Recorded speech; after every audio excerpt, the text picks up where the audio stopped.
Since 2008, in the greater University Circle area, over $6 billion of investment has occurred. And I mentioned earlier that there's been $24 billion in recent years. That's 25% of the region's total investment has occurred in the greater University Circle area. And they've delivered transformational projects that have helped establish investment across multiple neighborhoods. And as I mentioned earlier, it's the fastest growing employment district in the state of Ohio, with critical infrastructure, transit improvement, business expansion, and so much more.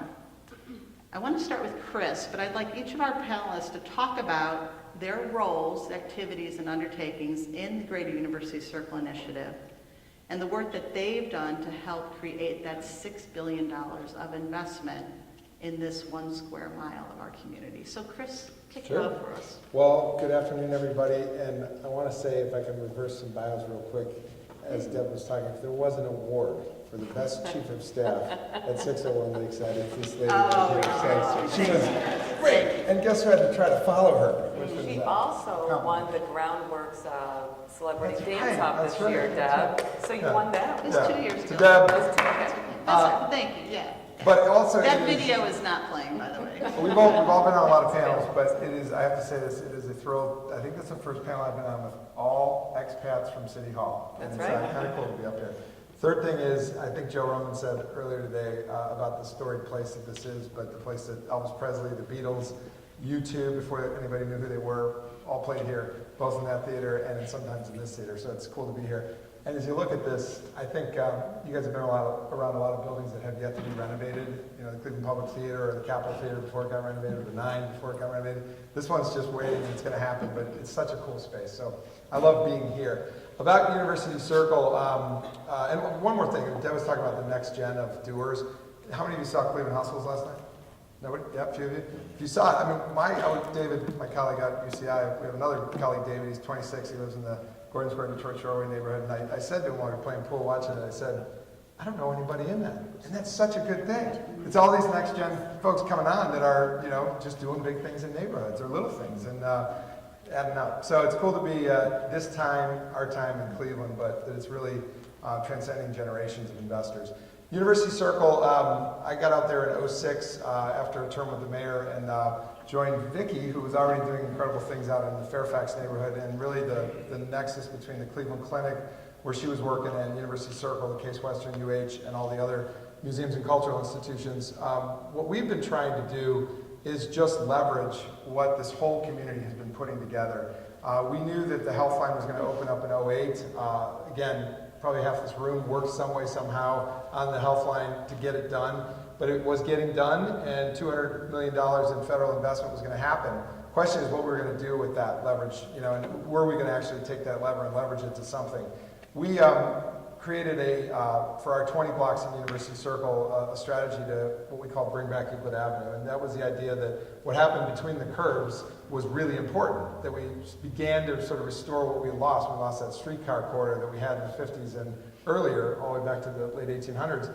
But what we needed to do was what happened outside the curves. So we put together a land assembly program for about 20 blocks in University Circle, called it the Euclid Gateway Vision, the Bring Back Euclid Avenue campaign, and just one by one started marketing to developers what we thought could be. And we worked off of a playbook that one of our colleagues, Dave Abbott, had helped me bring to fruition when he was in my job at UCI, and we worked at City Hall with him when he was doing this.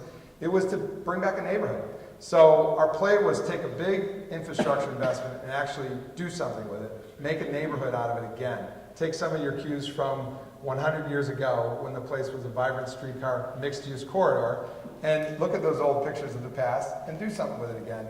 Turns out there was a market for it with the growth of the clinic in UH and Case Western, and those 10,000 new jobs that came in that decade brought housing opportunity, brought retail restaurant opportunity, really began to put it there. So ours was all about leveraging, and today our program is really to create a complete neighborhood. We're within a 20-minute walk off the transit line. You can get anything you need in your daily living without ever having to get in your car. And we think we're achieving that with a lot of partners who have helped build grocery stores, who've helped build new institutions, who have helped build lots of restaurants, and all of our resident developers. Some of the heroes in this town, I'll just say it unabashedly, are developers who on low rents, high cost of labor, high construction costs, take chances on Cleveland and are getting it done. And we owe a lot to that private sector partner helping us in the nonprofit and public sector.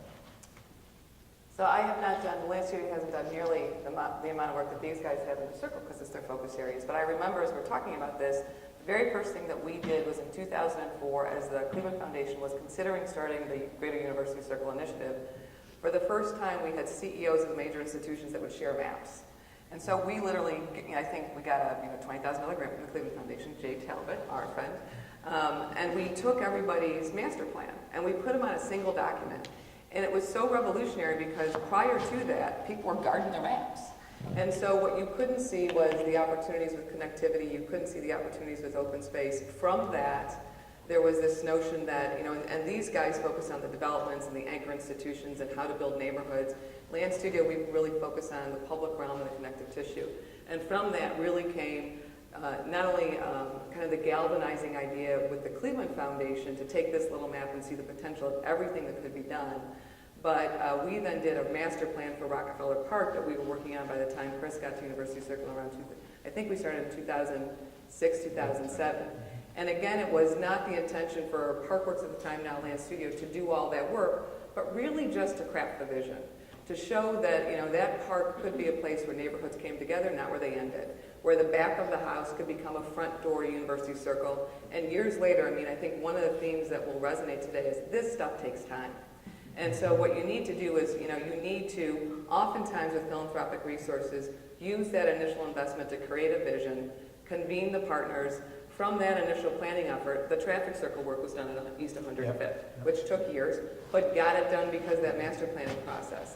The Museum of Art's current project, the Norwood Greenway, was originally conceived as a bridge in that master plan. The Lake to Lakes Trail that was funded with stimulus dollars was identified in that master plan.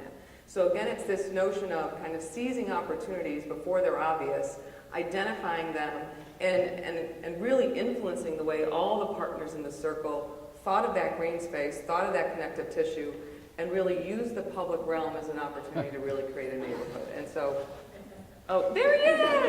There he is! You were the first one to draw that out. Every meeting we had at City Hall, Chris would say, I used to sell ice cream on the malls. We're like, yes, we remember that from yesterday. So we eventually took that photo and turned it into a poster, and I think his wife has it hidden at home, but... Hanging on the wall. So, Vic, you talk a little bit about as the Greater University Circle Initiative and all the work, and how Fairfax started to really, on its own as a neighborhood, define a sense of place, but then really grow into the next layer of opportunity. So this has taken me back really, really far. So my job was a little more challenging than theirs because Fairfax is a neighborhood primarily of residents, people who live there and worship there and go to school and play. And a quarter of the neighborhood is institutional, which is primarily Cleveland Clinic. And Deb, you will remember many years ago, talk about sharing maps. Deb and I, and there was an architect, world-renowned architect Cleveland Clinic had hired, and some other folks, our master planner representing the neighborhood out of Pittsburgh, we walked Cedar Avenue, if you remember that. Mm-hmm. And if you can visualize Cedar Avenue, for a very long time, one side, the north, was institutional, and the south side was neighborhood. And it was like, how do we create an opportunity where it wasn't a front door and back door, anymore. The back doors of buildings looking at people or people looking at the back doors. So I remember, you talk about sharing master plans, that was the time that Cleveland Clinic shared its master plan with the neighborhood, which it was a part of. So it was just a really special time because it was time that we planned together. So as a CDC director for a small nonprofit, it was tough, representing the people's interest first, but realizing we had such a great asset in Cleveland Clinic, and how can we develop a relationship, a trusting relationship where both could benefit. So my job was really to think of ways that we could partner with the very large institution that, by the way, is my employer now, but to do it in a way that there was community benefit. So many, many years ago, when we really started planning together neighborhood and institution, we were thinking of ways that the big buildings could benefit people on the ground before there was a thing called community benefits agreement. So I think about projects that have been shown up here, like the Global Cardiovascular Innovation Center, which is an innovations building at East 100th and Cedar, where most people, you drive by, you would have no idea the role that the neighborhood played with Cleveland Clinic in getting that project done and getting millions of dollars awarded from the Third Frontier program under Governor Taft many years ago. But in that situation, you have the ground that's owned by the community, and the institution and the community owning the real estate together. And then in the building are small companies from all over the world around cardiovascular disease and stroke, which ultimately led to IBM, if you really follow it all the way through, and that's going to come out later, but IBM will come to Opportunity Corridor at East 105th and Cedar. If you back up 10 years ago, that's when that started. So back to patience and big visions and big projects and lots of patience, that's what you have to get the work done. And it's all connected. So my job was, how do I do both? You know, how do I, as the CDC director, encourage the Cleveland Clinic to keep growing, but in a way that respect the people that lived in the community, where they could say, Miss Jones or Miss Jackson or Miss Catherine, you know, East 86th Street, 89th Street, these are real people, could say, you know, I'm glad they're here, and that happened because I can see how I benefited from that. Thanks, Vicki. I mean, much like your businesses, right? And thanks to all of you who make it possible for me to do what I do every day by your investment in the Greater Cleveland Partnership, and certainly our respect through our Cozy brand, our Cozy operations on small business. Business knows no border. Your customers know no border. Your products and services and your goods and commerce have to be able to travel freely. And these three people were the epitome of breaking down those borders on neighborhoods that were one street away from each other or half a street away from each other. And it's because of that communication and trust and arguing and debating and everything else, you're pushing towards a unified goal. And it's allowed that $6 billion to occur, and it's going to allow billions more to continue to occur, especially in our core cities, because our young professionals and our millennials, and if you have kids in high school and college, we're now a city that competes because we're doing things differently. They want to come home and they want to be in the urban core. So let's take it up a level as we talk about what's happened in one neighborhood, and this is happening throughout scores of neighborhoods in Cleveland and throughout our suburban communities as well, as they reshape their destinies. But as we take it up a little bit, you know, it's a very different time than the 70s and 80s. Our economy is not reliant on any one industry anymore, whether it's steel or automotive, and we've really started to diversify and recognize and embrace innovation and education and entrepreneurship and technology. Our central business district now has 16,000 residents in downtown Cleveland, and by 2020, we'll have 20,000. And you know it's happening because you're starting to see that convenient retail and a grocery store and a second grocery store and a Heinen's that's doing the best in its business, by the way, come into our downtown district. This is our championship city. And God willing, in a few weeks, our second championship city. So Chuck. So we're no longer identified by the tired jokes and the punchlines, unless you work for TBS, but we're a city that really is on the rise, and it's evident by our status as one of the top 25 places in the world to visit. Top 25 in the world. People are coming to Cleveland. So I'm going to ask each of our folks a little bit of a different structure to talk about three particular projects that they all had a hand in, or activities that they had a hand in. And I'm going to start with my good friend Ann Zoller. And I could talk about this woman forever. And by the way, Ann just completed Public Square. And it's sort of like winning the Super Bowl. You say, where are you going to go? You just won the Super Bowl. Well, not Disney World. She said, I'm going to resign. But we'll get to that. We'll get to that in a minute, too. But Ann, you know, you've been doing this for as long as I've known you, which is longer than we want to admit to. And for the last 10 years, I've been able to stand by your side to deliver this world-class space. And it is the crown jewel of our front yard. But give an idea to these folks what you lived and breathed for the last 5 years, having to deliver this on June 30th, by the way, for those 50,000 guests we had in July, and talk about the challenges in delivering the square, your partnerships, and just what it felt like when you saw those walls come down and that place open. I need a therapist to do that. But you know what's so funny is it is such a collaboration. So for me to talk about it is self-serving, and I'm very happy to do that. But I mean, literally, it's 14 years ago this month when Chris Ronayne was planning director, and we had a regular committee that met called the Downtown Livability Committee. And it literally was this notion of we want to increase the residential population. How do you do that? You got to have buildings, but you have to have places for people to go. And we started this conversation about public spaces, and we met every week, and in the little conference room in city planning. And I think Ruth Durack from Kent State said to us, "Why don't we take on Public Square?" And 14 years later, check that box. But the first conversation it was 14 years ago, literally this month, maybe this weekend, Chris, maybe let's do it again, where we had 300 people come to Old Stone Church on a Saturday. We closed the streets in the square. And I'll never forget the gateway signs were flashing like Public Square closed on Saturday. And we were like, oh my God. And we stood in the center of the intersection of what was then Ontario and Superior, and we talked about what could be. It's a massive space. And we had this organization called the Project for Public Spaces come in. And again, it was really that notion of starting the conversation around vision, starting the conversation about what if. And with a project of that scale, and Chris, you jump in, and Deb, you jump in, because you were both part of this, the glory and the horror I don't that want was to think about it Public anymore. Square. It's 5 years before people tell you with a shovel to the head, that won't happen, that won't happen, that won't happen, that won't happen. And part of what you do in that case is we had this whole plan for downtown livability, and we had a plan for the malls and for Perk Park and the Medical Mutual Plaza at Huron Point. And so you start with low-hanging fruit, and we worked on delivering some of those smaller parks that really could whet the appetite of what happens when people feel as though downtown becomes a neighborhood. And then slowly and surely, you're able to build a coalition around why this matters. It took us 8 years to do Perk Park, which is kind of mind-boggling. I mean, like we're either the most ineffective group in the world or just really dedicated. So thank God we're almost done, folks, seriously. It was $3 million, and we had $1 million of private money and $2 million of city capital dollars. And again, it was one of those things where initial philanthropic dollars, like with Public Square, were used to do a design. Chris was the planning director. We convened every resident that would listen to us so that you build a coalition. You say to the city, we'll bring private dollars, can we leverage yours? The city said yes.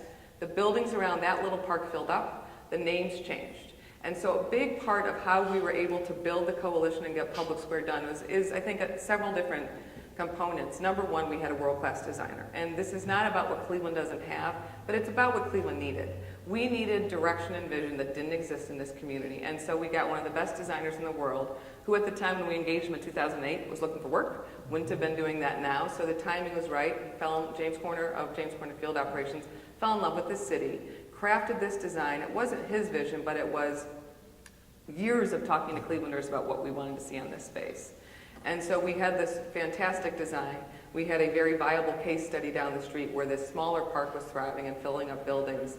And we had built the trust with the city at that time. Parkworks had built Perk Park as the design builder, that we would do things well. We would take care of the city's interests, and we were a good, we were a great partner.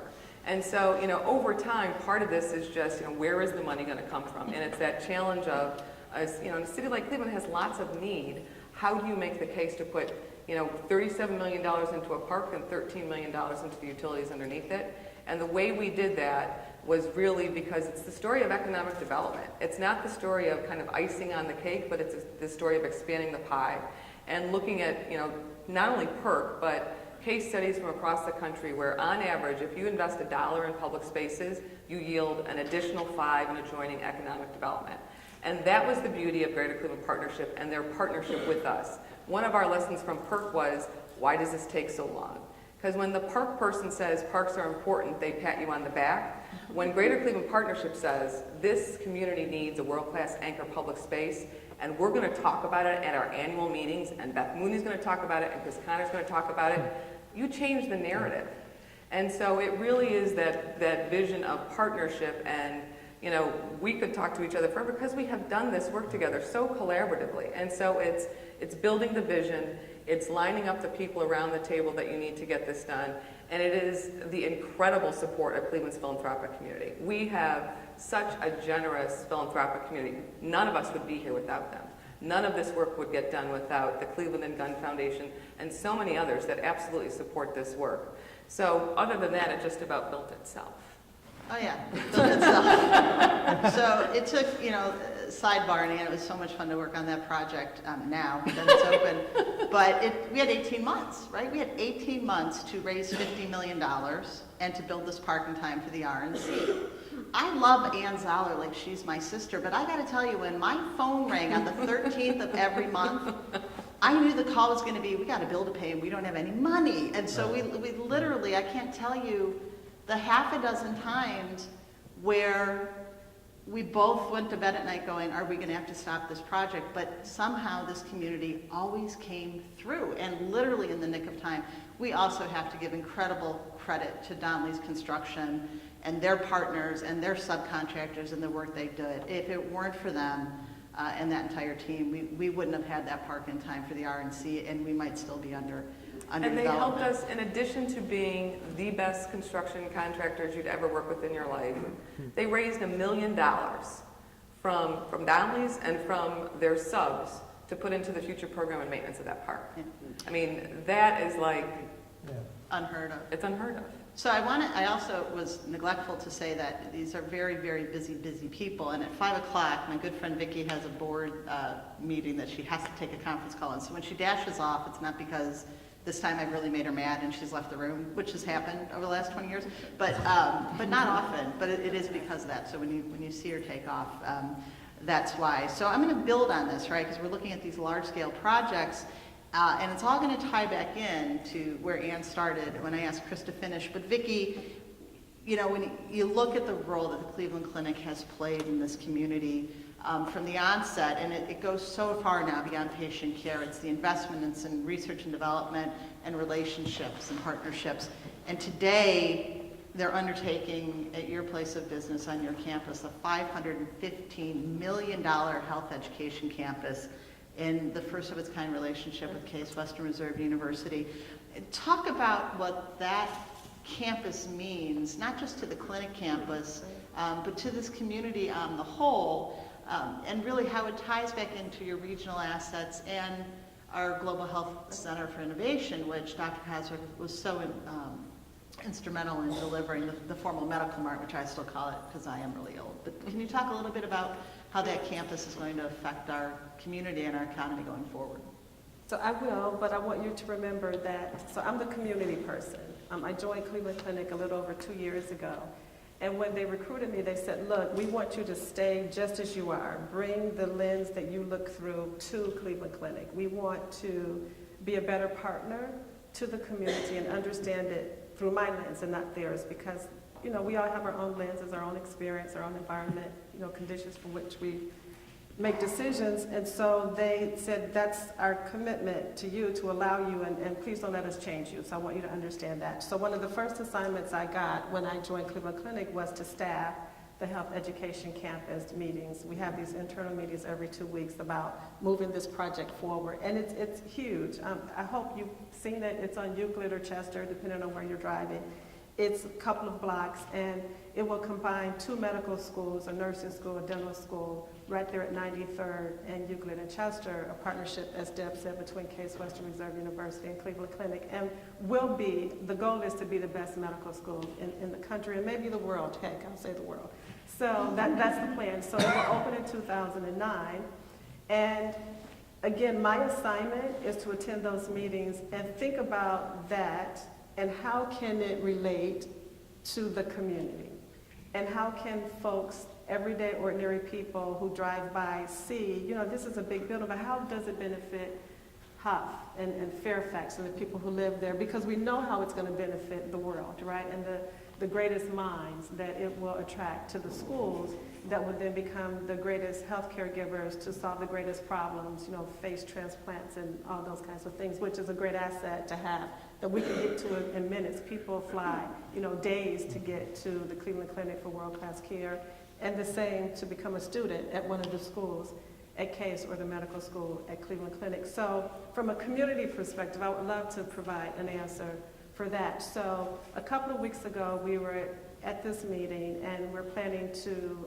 top it off. It's a process, you know, during construction where you place that last piece of steel, and there's the flag on the top of the building, and great. So all these folks are coming who have given us lots of money, you know, to make the building happen. And I'm sitting there, I'm thinking, but what would the neighborhood care about that? So it dawned on me that John Hay has the School of Science and Medicine.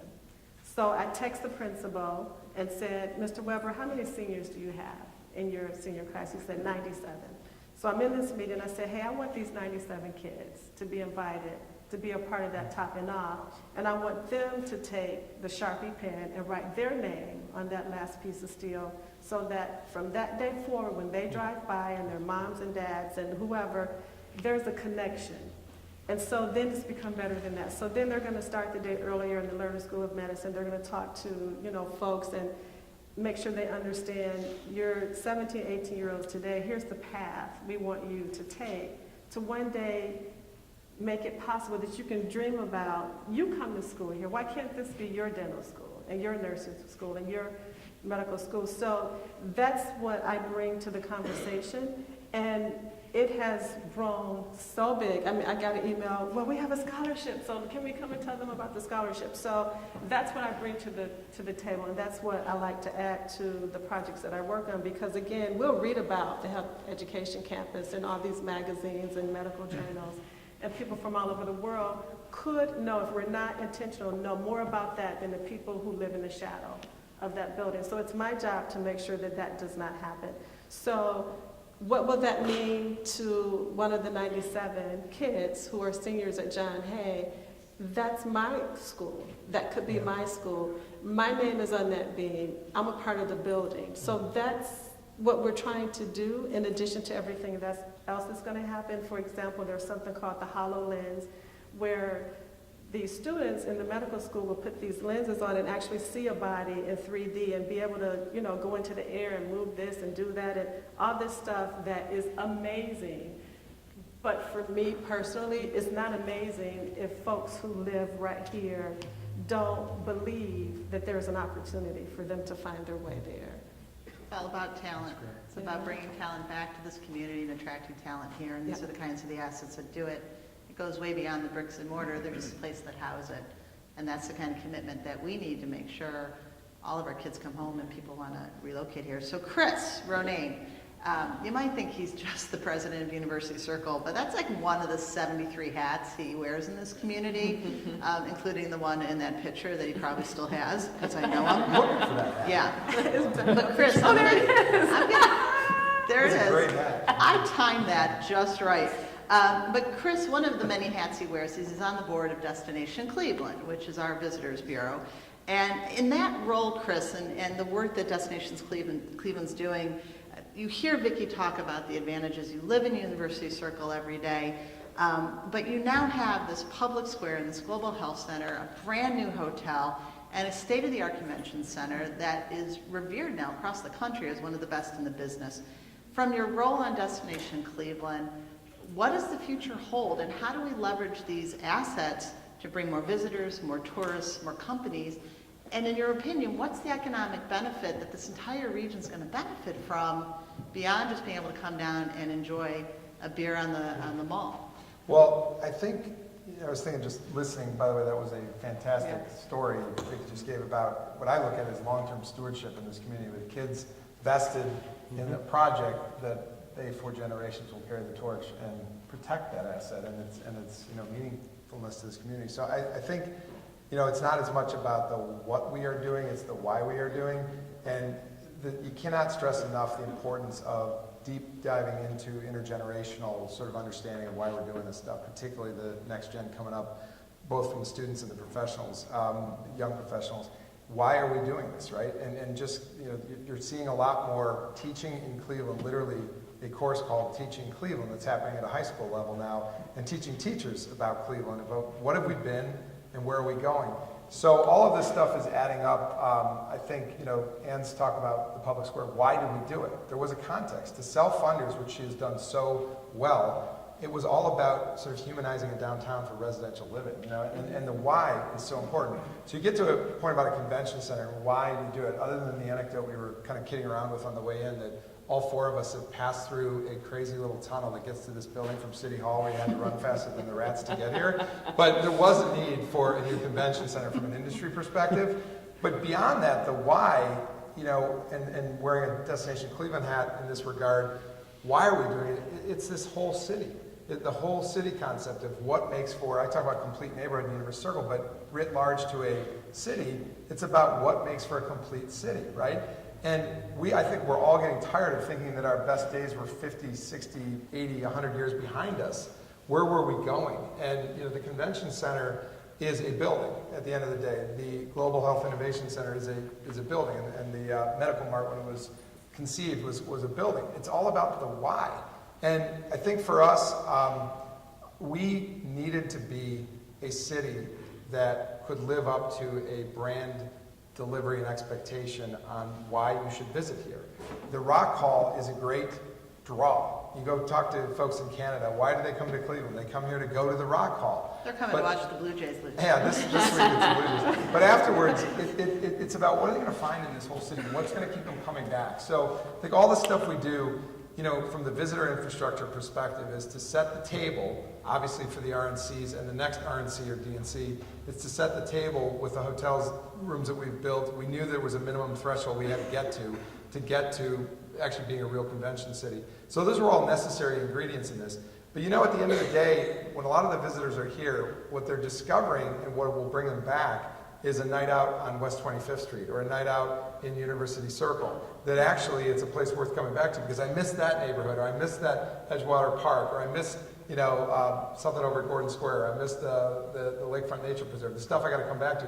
When you get down to it, this is a fabulous city that, from a visitor perspective and a resident perspective, is a city worth building on the assets that we started building 100 years ago. And I think the why is all about this complete city. We are now, as has been said over and over again, we're in a competitive position. We're in a competitive position. Destination Cleveland looks at its peer market competitors, not as New York and not as LA and not as Chicago. We look at Indianapolis, we look at Columbus, we look at Milwaukee. Those are our peer set cities. Nashville, a very good example. Cities that have, in our peer set, we're attracting convention goers, we're attracting millennials back to live here, we're attracting workforce, locating businesses back in the city because we're tirelessly working at it. But I think we're never resting on the laurels of what we did this summer in June or July, 2 championships. We're not going to rest on that. We're looking at Nashville saying, gee, they got ahead of us as, how did they end up, this music capital city in America? Aren't we? Rock Hall, classical music at the orchestra. We're always competing in our peer market set for how to be really competing for that visitor infrastructure and competing to attract and retain our millennials and businesses. So the whole city, you add up all the ingredients. Yes, you have to have the buildings, you have to have the neighborhoods, you have to have all the connections that Ann works on every day and the ways to humanize places. So we look at it as this panoply of assets that need to get connected, built, and sustained. And that's what Destination Cleveland's up to.